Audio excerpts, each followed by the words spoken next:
Text the nation. Text the nation. What if I don't want to? Text the nation. It doesn't matter. Text. Oh dear, just having a little bit of a giggle. Text the Nation this week, listeners, is all about auditions or job interviews. When you've been put on the spot, you have to perform, sell yourself, do your thing, and it's all gone horribly wrong. We were inspired by some disastrous audition stories from Adam there. Okay, here is one from an anonymous texter. My friend Paul went to a job interview, and on his way he walked into the overhanging branch of a tree. He brushed his head off and carried on to the interview.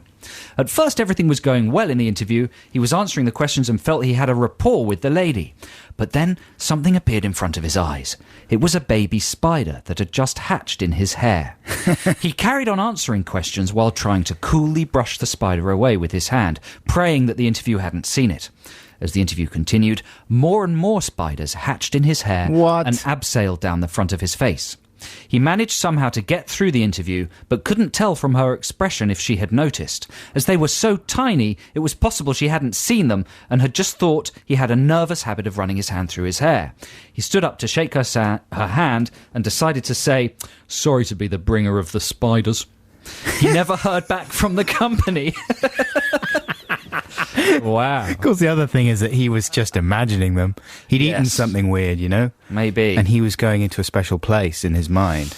Sorry to be the bringer of the spiders. Sorry to be the bringer of the spiders. That's something Thanks very much.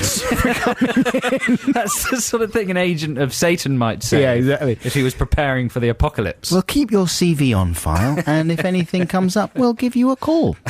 Sorry to be the bringer of the spiders. I like the spider guy. He had to say something. I can see the moon in your face. Oh, sorry. Here's one from David Carrot.